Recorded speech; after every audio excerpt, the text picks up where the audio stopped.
ಬಜೆಟ್ನಲ್ಲಿ ಜೀವರಕ್ಷಕ ಔಷಧಿಗಳು 17 ಔಷಧಿಗಳಿಗೆ ಟ್ಯಾಕ್ಸ್ ಜೀರೋ ಮಾಡಿ ಭಾಳ ಅದ್ಭುತವಾದಂಥ ಕೆಲಸ ಇದೆ. ಕ್ಯಾನ್ಸರ್ದಂಥ ರೋಗಗಳಿಗೆ ಬಡವರಿಗೆ ಆದರೆ ಔಷಧಿ ಖರೀದಿ ಮಾಡುವಂಥ ಶಕ್ತಿ ಇರಲಿಲ್ಲ.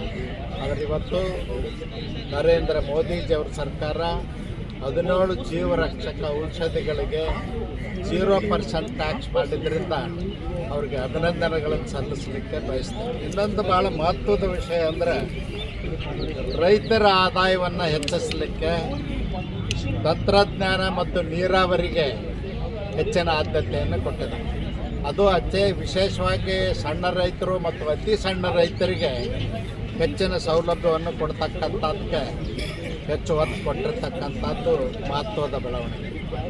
ಈ ಗ್ರಾಮೀಣ ಪ್ರದೇಶದಲ್ಲಿ ಮಹಾತ್ಮ ಗಾಂಧೀಜಿಯವರ ಗ್ರಾಮ ಸ್ವರಾಜ್ಯದ ಕನಸನ್ನು ನನಸು ಮಾಡಲಿಕ್ಕೆ ಪಾರಂಪರಿಕ ಕೈಗಾರಿಕಾ ವಲಯಗಳನ್ನು ಉತ್ತೇಜನಗೊಳಿಸ್ತಕ್ಕಂಥದ್ದು ಮತ್ತು ಕುಲದ ಕಸಬನ್ನೇ ನಂಬಿ ಬದುಕ್ತಕ್ಕಂಥ ಗ್ರಾಮೀಣ ಪ್ರದೇಶದ ಸಣ್ಣ ಗುಡಿ ಕೈಗಾರಿಕೆಗಳಿಗೆ ಹೆಚ್ಚಿನ ಪ್ರೋತ್ಸಾಹ ನೀಡ್ತಕ್ಕಂಥದ್ದಕ್ಕೆ ನರೇಂದ್ರ ಮೋದಿಜಿಯವ್ರ ಸರ್ಕಾರ ಈ ಬಜೆಟ್ನಲ್ಲಿ ಹೆಚ್ಚಿನ ಒತ್ತನ್ನು ಕೊಟ್ಟಿದೆ.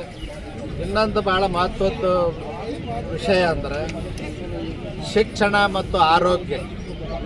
ನಾವೇನು ಖರ್ಚು ಮಾಡ್ತೀವಿ, ಖರ್ಚು ವೆಚ್ಚ ಅಲ್ಲ, ಅದೊಂದು ಹೂಡಿಕೆ ಅಂಥೇಳಿ, ಅಂದರೆ ಬಂಡವಾಳ ಹೂಡಿಕೆ ಅಂಥೇಳಿ ಪರಿಗಣಿಸ್ತಕ್ಕಂಥದ್ದೇನು ಮಹತ್ವದ ನಿರ್ಣಯ ತಗೊಂಡಾರ. ಇದರಿಂದ ಜನಸಾಮಾನ್ಯರ ಮಕ್ಕಳು ಶಿಕ್ಷಣಕ್ಕೆ ಹೆಚ್ಚು ಅವಕಾಶ ಸಿಗ್ತದೆ. ಆ ನಿಟ್ಟಿನಲ್ಲಿ ಇವತ್ತೇನು ಆರೋಗ್ಯ ಮತ್ತು ಶಿಕ್ಷಣಕ್ಕೆ ಖರ್ಚು ವೆಚ್ಚ ಅಲ್ಲದು, ಅದು ಹೂಡಿಕೆ, ಒನ್ ಟೈಮ್ ಇನ್ವೆಸ್ಟ್ಮೆಂಟ್ ಅನ್ನೋ ರೀತಿಯಲ್ಲಿ ಏನು ಮಾಡಿದಾರೆ ಅದಕ್ಕೆ ನಾನು ಅಭಿನಂದನೆಗಳನ್ನು ಸಲ್ಲಿಸ್ತೀನಿ. ಇನ್ನೂ ಹೆಚ್ಚಿನ ವಿಷಯಗಳನ್ನ ನಾವು ಪಡ್ಕೊಂಡು ಬರ್ತೇವೆ. ಮತ್ತು ತೆಂಗು ಮತ್ತು ಕರಾವಳಿ ಪ್ರದೇಶದಲ್ಲಿ ಮೀನುಗಾರಿಕೆಗೆ ಹೆಚ್ಚಿನ ಅವಕಾಶವನ್ನು ಕೊಡ್ತಕ್ಕಂಥದ್ದು, ಉದ್ಯೋಗ ಸೃಷ್ಟಿ ಮಾಡೋದ್ರ ಜೊತೆಯಲ್ಲಿ ರೈತರ ಆದಾಯವನ್ನು ಕೂಡ ಹೆಚ್ಚು ಮಾಡಲಿಕ್ಕೆ ಅವಕಾಶ ಮಾಡಿಕೊಟ್ಟಿದ್ದಾರೆ. ಅದಕ್ಕಾಗಿ ನರೇಂದ್ರ ಮೋದಿಜಿಯವ್ರ ಸರ್ಕಾರಕ್ಕೆ ಮತ್ತೊಮ್ಮೆ ಕೃತಜ್ಞತೆ.